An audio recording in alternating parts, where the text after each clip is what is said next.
Hi hello ನಮಸ್ತೆ friends. ಇಡೀ ದೇಶದಲ್ಲಿನ ರಾಜಕೀಯ ಬೆಳವಣಿಗೆಗಳು ಒಂದು ತೂಕ ಆದರೆ ಬಂಗಾಳದ ಇನ್ನೊಂದು ತೂಕ ಅನ್ನೋ ಹಾಗೆ ಕ್ಷಣ ಕ್ಷಣಕ್ಕೂ ಬಂಗಾಳದಿಂದ ಹೊಸ ಹೊಸ ಅಪ್ಡೇಟ್ಗಳು ಬರ್ತಾನೆ ಇದೆ. ಒಂದು ಕಡೆ ಮಮತಾಗೆ ಪಕ್ಷವನ್ನ ಉಳಿಸಿಕೊಳ್ಳೋದು ದೂರದ ಮಾತು ಅನ್ನೋದು ಆಲ್ಮೋಸ್ಟ್ ಕನ್ಫರ್ಮ್ ಆಗಿದೆ. ಇನ್ನೊಂದು ಕಡೆ ಈಗ ಬರ್ತಾ ಇರೋ ಸುದ್ದಿ ಮಮತಾ ಅರೆಸ್ಟ್ ಆಗ್ತಾರಾ ಅನ್ನೋದು. ಇದನ್ನು ಕೇಳಿದ್ರೆ ಆಶ್ಚರ್ಯ ಆಗಲೂಬಹುದು, ಆಗದೆಯೂ ಇರಬಹುದು. ಯಾಕಂದ್ರೆ ಮಮತಾ ಮೇಲಿರೋ ಆರೋಪಗಳನ್ನ ತಿಳಿದವರು ಯಾವತ್ತೋ ಅರೆಸ್ಟ್ ಆಗಬೇಕಿತ್ತು ಅನ್ನೋದನ್ನ ಒಂದೇ ಮಾತಲ್ಲಿ ಹೇಳಿಬಿಡ್ತಾರೆ.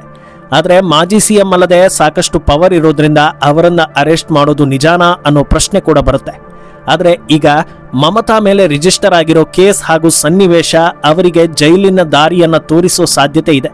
ಈಗಾಗಲೇ ಅವರ ಅಳಿಯ ಕಾನೂನಿನ ಕುಣಿಕೆಯಲ್ಲಿ ಸಿಲುಕೋ ಸಾಧ್ಯತೆಗಳಿದ್ದು ಮಮತಾ ಹೆಚ್ಚು ದೂರ ಇಲ್ಲ ಅನ್ನೋ ರೀತಿ ವ್ಯಾಖ್ಯಾನವೂ ಬರ್ತಾ ಇದೆ. ಇದೆಲ್ಲದರ ಡೀಟೇಲ್ಸ್ ಕೊಡ್ತೀನಿ.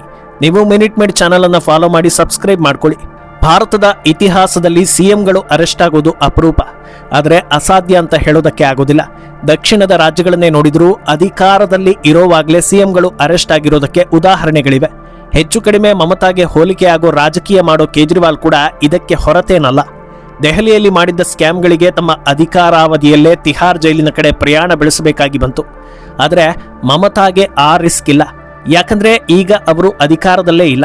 ಆದರೆ ಮಮತಾ ಫ್ಯಾಮಿಲಿ ಸುತ್ತ ನಡೀತಾ ಇರೋ ಘಟನೆಗಳನ್ನ ನೋಡಿದ್ರೆ ಮಮತಾ ಜೈಲು ಪಾಲಾಗೋ ದಿನಗಳು ದೂರ ಇಲ್ಲ ಅಂತ ಅನ್ನಿಸ್ತಾ ಇದೆ. ಇದೇನು ಸೇಡಿನ ರಾಜಕಾರಣನ, ಸೋತ ಕೂಡಲೇ ಅವರನ್ನ ಜೈಲಿಗೆ ಹಾಕಿ ಮುಗಿಸೋದಾ ಅನ್ನೋ ಪ್ರಶ್ನೆ ಕೆಲವರಿಂದ ಬರಬಹುದು ಅನ್ನೋದು ನಿಮಗೂ ಗೊತ್ತಿದೆ. ಆದರೆ ಮಮತಾ ಅರೆಸ್ಟ್ ಆಗ್ತಾರೆ ಅನ್ನೋದಕ್ಕೆ ಕಾರಣ ಹಾಗೂ ಆಗಬೇಕು ಅನ್ನೋದಕ್ಕೂ ಸಾಲು ಸಾಲು ಕಾರಣಗಳಿವೆ. ಸದ್ಯ ಮಮತಾ ಬ್ಯಾನರ್ಜಿ ವಿರುದ್ಧ ಒಂದು FIR ದಾಖಲಾಗಿದೆ. ಚುನಾವಣೆಗೂ ಮುನ್ನ ಪ್ರಚಾರದ ನೆಪದಲ್ಲಿ ಟಿಎಂಸಿ ಒಂದು ಧರಣಿಯನ್ನ ನಡೆಸಿತ್ತು. ಅದರಲ್ಲಿ ಮಾತನಾಡಿದ್ದ ಮಮತಾ ಬ್ಯಾನರ್ಜಿ ಕೋಮು ಗಲಭೆಗೆ ಪ್ರಚೋದನೆ ನೀಡೋ ಹೇಳಿಕೆಯೊಂದನ್ನ ನೀಡಿದ್ರು.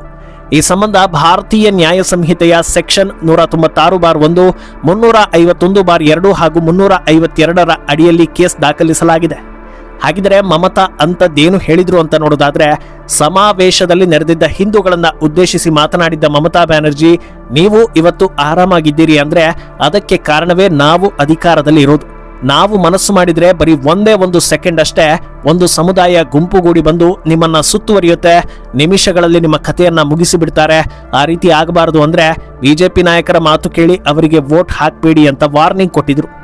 ಆನ್ಲೈನ್ ನಲ್ಲಿ ಹೇಳಬೇಕು ಅಂದ್ರೆ ಬಿಜೆಪಿಗೆ ವೋಟ್ ಹಾಕಿದ್ರೆ ನಿಮ್ಮ ಕಥೆಯನ್ನ ಮುಗಿಸ್ತೀವಿ ಅನ್ನೋ ಎಚ್ಚರಿಕೆಯನ್ನ ಕೊಟ್ಟಿದ್ರು. ಆದ್ರೆ ಜನರು ವೋಟ್ ಒತ್ತಿದ ರೇಂಜ್ ಹೇಗಿತ್ತು ಅಂದ್ರೆ ಈಗ ಮಮತಾ ಕಥೆಗಳು ಓಪನ್ ಆಗ್ತಾ ಇವೆ. ಈ ಮಾತನ್ನ ಅವರು ಹೇಳಿದ ದಿನವೇ ಸಾಕಷ್ಟು ಕಾಂಟ್ರವರ್ಸಿ ಆಗಿತ್ತು. ಹಲವು ಮಾಧ್ಯಮಗಳು ಈ ಮಾತಿನ ಗಂಭೀರತೆಯನ್ನ ಪ್ರಸ್ತಾಪ ಮಾಡಿ ಚರ್ಚೆ ನಡೆಸಿದ್ವು.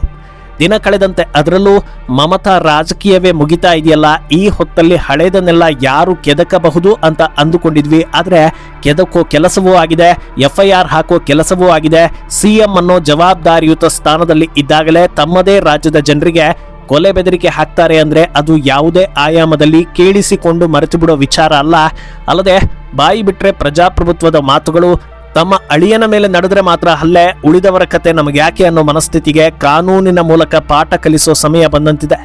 ಅಂದಹಾಗೆ ಈಗ ಅಸಲಿ ಆಟ ಸ್ಟಾರ್ಟ್ ಅನ್ನೋ ಹಾಗೆ ಇದು ಕೇವಲ ಆರಂಭ ಅಂತ ಅನ್ನಿಸ್ಕೊಳ್ತಾ ಇದೆ. ಇಷ್ಟು ದಿನ ಅಧಿಕಾರ ಕೈಯಲ್ಲಿ ಇದ್ದಿದ್ರಿಂದ ಯಾರು ತಮ್ಮನ್ನ ಟಚ್ ಮಾಡದ ಹಾಗೆ ಎಲ್ಲವನ್ನೂ ಹದ್ದುಬಸ್ತಲ್ಲೇ ಇಟ್ಕೊಂಡಿದ್ರು. ಆದ್ರೆ ಈಗ ಅಭಿಷೇಕ್ ಬ್ಯಾನರ್ಜಿ ಸಿಗ್ನೇಚರ್ ಫೋರ್ಜರಿ ಕೇಸ್ನಲ್ಲಿ ತಗಲಾಕೊಂಡು ವಿಚಾರಣೆ ಎದುರಿಸ್ತಾ ಇದ್ದಾರೆ. ಇದರ ಜೊತೆಗೆ ಒಂದೊಂದೇ ಕೇಸ್ಗಳು ದಾಖಲಾಗ್ತಾ ಹೋಯ್ತು ಅಂದ್ರೆ ಮುಂದಿನ ದಿನಗಳು ಸಂಪೂರ್ಣವಾಗಿ ವಿಚಾರಣೆ ಎದುರಿಸೋದ್ರಲ್ಲೇ ಕಳೆದು ಹೋಗುತ್ತೆ.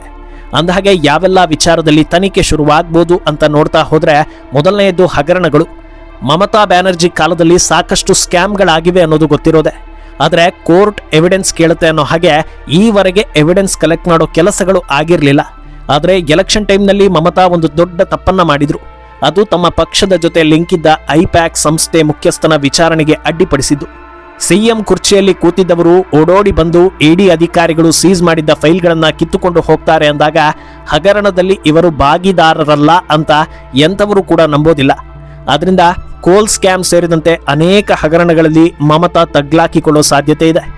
ವಿಚಾರಣೆ ಎದುರಿಸದೆ ಬೇರೆ ಆಪ್ಷನ್ ಇಲ್ಲ ಅನ್ನೋ ಸಂದರ್ಭ ಕೂಡ ಬರಬಹುದು. ಕಸ್ಟಡಿಗೆ ಪಡೆಯುವಂತೆ ಕೋರ್ಟ್ ಆರ್ಡರ್ ಕೂಡ ಕೊಡಬಹುದು. ಆಮೇಲೆ ಡ್ರಾಮಾಗಳು ಇದ್ದಿದೆ. ಅಧಿಕಾರದಲ್ಲಿದ್ದಾಗಲೇ ಡ್ರಾಮಾ ಮಾಡ್ತಾ ಇದ್ದವರು ಈ ರೀತಿ ಸಿಚುವೇಶನ್ ಬಂದಾಗ ಬಿಡ್ತಾರಾ ಅನ್ನೋ ಪ್ರಶ್ನೆ ಜನರ ಕಡೆಯಿಂದಲೇ ಬರ್ತಾ ಇದೆ. ಇನ್ನು ಈ ಅರೆಸ್ಟ್ ಭೀತಿ ಕೇವಲ ಸ್ಕ್ಯಾಮ್ಗಳ ವಿಚಾರದಲ್ಲಿ ಮಾತ್ರ ಇರೋದಲ್ಲ, ಕ್ರೈಮ್ ಕೇಸ್ಗಳು ಮಮತಾ ಬೆನ್ನು ಬೀಳೋ ಸಾಧ್ಯತೆ ಇದೆ. 2026ರ ಎಲೆಕ್ಷನ್ ಸೋಲ್ತಾ ಇದ್ದ ಹಾಗೆ ಬಂಗಾಳದಲ್ಲಿ ಚುನಾವಣಾ ನಂತರದ ಗಲಭೆಗಳು ನಡೆದಿವೆ, ನಮ್ಮ ಜನರ ಮೇಲೆ ಹಲ್ಲೆ ಆಗಿದೆ, ನ್ಯಾಯ ಬೇಕು ಅಂತ ಡ್ರಾಮಾ ಮಾಡಿದ್ರು. ಆದರೆ ಮಮತಾ ಅಧಿಕಾರದಲ್ಲಿದ್ದಾಗ ಪ್ರತಿ ಎಲೆಕ್ಷನ್ನಲ್ಲೂ ಚುನಾವಣಾ ಪೂರ್ವ ಹಾಗೂ ನಂತರದ ಗಲಭೆಗಳು ನಡೆದಿವೆ. ಹಿಂಸಾಚಾರಕ್ಕೆ ನೂರಾರು ಜನರ ಬಲಿಯಾಗಿದೆ. ಈ ಕೇಸ್ ಫೈಲ್ ಆಯಿತು ಅಂದ್ರೆ ಅರೆಸ್ಟ್ ಆಗೇ ಆಗ್ತಾರೆ. ಇಷ್ಟೇ ಅಲ್ಲ, ಪಹಲ್ಗಾಮ್ ಅಟ್ಯಾಕ್ಗೂ 1 ತಿಂಗಳ ಮುಂಚಿನ ಅವಧಿಯಲ್ಲಿ ಭಾರತದಲ್ಲಿ ವಕ್ಫ್ ಅಮೆಂಡ್ಮೆಂಟ್ ಬಿಲ್ ಒಂದು ಪಾಸ್ ಆಗಿತ್ತು. ಅದನ್ನ ವಿರೋಧಿಸಿದ್ದವರ ಪೈಕಿ ಮೊದಲ ಸಾಲಲ್ಲಿ ಮಮತಾ ಬ್ಯಾನರ್ಜಿ ಕೂಡ ಇದ್ರು. ಬಿಲ್ ಪಾಸ್ ಆಗಿ ಕೆಲ ದಿನಗಳು ಕಳೆದ ಬಳಿಕ ಪಬ್ಲಿಕ್ ಸ್ಪೀಚ್ ನೀಡಿ ಒಂದಷ್ಟು ವಿಚಾರಗಳನ್ನ ಹೇಳ್ತಾರೆ. ಇದರಿಂದ ನಮ್ಮ ಜನರಿಗೆ ಅನ್ಯಾಯ ಆಗಿದೆ, ಇದರ ವಿರುದ್ಧ ಉಗ್ರವಾದ ಹೋರಾಟ ನಡೆಸ್ತೀವಿ ಅಂತ ಹೇಳ್ತಾರೆ. ಅವರು ಆ ಮಾತನ್ನ ಹೇಳಿದ ಬೆನ್ನಲ್ಲೇ ಮುರ್ಷಿದಾಬಾದ್ನಲ್ಲಿ ಹಿಂಸಾಚಾರ ಶುರುವಾಗುತ್ತೆ. ವಕ್ಫ್ ಬಿಲ್ ವಿರುದ್ಧ ಹೋರಾಟ ಅನ್ನೋ ನೆಪ, ಆದರೆ ಟಾರ್ಗೆಟ್ ಆಗಿದ್ದು ಅಲ್ಲಿನ ಹಿಂದೂಗಳು. ಒಂದು ವೇಳೆ ಪಹಲ್ಗಾಮ್ ಘಟನೆ ಆಗದೇ ಇದ್ದಿದ್ರೆ ಈ ಇನ್ಸಿಡೆಂಟ್ ಇನ್ನೂ ದೊಡ್ಡ ಹಂತಕ್ಕೆ ಹೋಗಿ ನ್ಯಾಷನಲ್ ಲೆವೆಲ್ನಲ್ಲಿ ಸೌಂಡ್ ಮಾಡ್ತಾ ಇತ್ತು. ಆದರೆ ಅದು ಅಲ್ಲಲ್ಲೇ ಮುಚ್ಚಿ ಹೋಯ್ತು. ಈ ಪಾಪ ಕೂಡ ಮಮತಾ ಮೇಲಿದೆ. ಇನ್ನು ಅತ್ಯಂತ ಹೇಯ ಕೃತ್ಯ ಮಮತಾರನ್ನ ಇಂದು ಈ ಪರಿಸ್ಥಿತಿಗೆ ತಂದು ನಿಲ್ಲಿಸಿರೋ ಕಣ್ಣೀರಿನ ಶಾಪ ಅಂದ್ರೆ ಅದು RG Kar college rape and murder case. ಇಡೀ ಬಂಗಾಳದ ಜನರನ್ನ ರೊಚ್ಚಿಗೆಬ್ಬಿಸಿದ್ದ ಈ ಕೇಸ್ನಲ್ಲಿ ಮಮತಾಗೆ ಕ್ರಿಮಿನಲ್ಗಳನ್ನ ಹಿಡಿಯೋದಕ್ಕೆ ಆಗಲಿಲ್ಲ. ಬದಲಿಗೆ ಕೇಸ್ ನಡೆದ ಬೆನ್ನಲ್ಲೇ ಕಾಲೇಜ್ ಪ್ರಿನ್ಸಿಪಾಲ್ರನ್ನ ಬೇರೆ ಕಡೆಗೆ ಟ್ರಾನ್ಸ್ಫರ್ ಮಾಡಿದ್ರು. ಪ್ರಕರಣದಲ್ಲಿ 6 ಜನರು ಇದ್ದಾರೆ, ಇಂತಿಂತವರೇ ಈ ಕೆಲಸವನ್ನ ಮಾಡಿರೋದು ಅಂತ ಜನರೂ ಕೂಡ ಮಾತಾಡಿಕೊಳ್ತಾ ಇದ್ರು. ಆ 6 ಜನರು ತಲೆಮರೆಸಿಕೊಳ್ಳೋದಕ್ಕೆ ಅವಕಾಶ ಕೊಟ್ಟು ಯಾರೋ ಒಬ್ಬನನ್ನ ಹಿಡಿದು ಕೇಸನ್ನ ಕ್ಲೋಸ್ ಮಾಡಿಸಿದ್ರು. ಆದರೆ ಆ ಕೇಸ್ ರೀಓಪನ್ ಆಗೋ ಎಲ್ಲ ಲಕ್ಷಣಗಳು ಕಾಣಿಸ್ತಾ ಇದೆ. ಆಲ್ರೆಡಿ ಮಮತಾ ಟ್ರಾನ್ಸ್ಫರ್ ಮಾಡಿಸಿದ್ದ ಪೊಲೀಸ್ ಅಧಿಕಾರಿಯನ್ನ ಮತ್ತೆ ಸುವೇಂದು ವಾಪಸ್ ಕರೆಸಿಕೊಂಡಿದ್ದಾರೆ. ಈಗ ಸಂತ್ರಸ್ತೆಯ ತಾಯಿ ಶಾಸಕಿಯಾಗಿದ್ದಾರೆ. ಈ ಹೊತ್ತಲ್ಲಿ ನ್ಯಾಯಕ್ಕಾಗಿ ಸರಿಯಾದ ತನಿಖೆ ನಡೀತು ಅಂದ್ರೆ ಕೇಸ್ ಮುಚ್ಚಿ ಹಾಕೋದ್ರಲ್ಲಿ ಮಮತಾ ಪಾತ್ರ ಇತ್ತು ಅಂತ ಬಂದ್ರೆ ಬಚಾವಾಗೋ ಚಾನ್ಸೇ ಇಲ್ಲ. ಇಷ್ಟೇ ಅಲ್ಲದೆ ಸಂದೇಶ್ ಕಾಳಿ ಪ್ರಕರಣ, ಟಿಎಂಸಿ ಕಚೇರಿ ಒಳಗೆ ಸರತಿಯಂತೆ ಗ್ರಾಮದ ಮಹಿಳೆಯರನ್ನ ಕರೆಸಿ ಅತ್ಯಾಚಾರ, ಲೈಂಗಿಕ ದೌರ್ಜನ್ಯಗಳನ್ನ ಎಸಗ್ತಾರೆ ಅಂದ್ರೆ ತಾನು ಒಬ್ಬ ಮಹಿಳೆಯಾಗಿ ಈ ಪ್ರಕರಣದಲ್ಲಿ ಮಮತಾ ನಿಲುವು ಹೇಗಿರಬೇಕಿತ್ತು. ಆದ್ರೆ ಇದರ ಬಗ್ಗೆ ತುಟಿಯೇ ಬಿಚ್ಚಲಿಲ್ಲ. ಸುವೇಂದು ವಿಪಕ್ಷ ಸ್ಥಾನದಲ್ಲಿ ಇದ್ದು ದೊಡ್ಡ ಮಟ್ಟದಲ್ಲಿ ಫೈಟ್ ಮಾಡಿದ್ರಿಂದ ಪ್ರಮುಖ ಆರೋಪಿ ಶಹಜಹಾನ್ ಅರೆಸ್ಟ್ ಆದ. ಇಲ್ಲ ಅಂದ್ರೆ ಅದು ಕೂಡ ಡೌಟು. ಇಂಥ ಸಾಕಷ್ಟು ಕೇಸ್ಗಳು ಮಮತಾ ವಿರುದ್ಧ ಸಿಗ್ತಾ ಹೋಗುತ್ತೆ. ಈ ಗ್ಯಾಪ್ನಲ್ಲಿ ಗಮನಿಸಬೇಕಾದ ಇನ್ನೂ ಒಂದು ಅಂಶ ಇದೆ.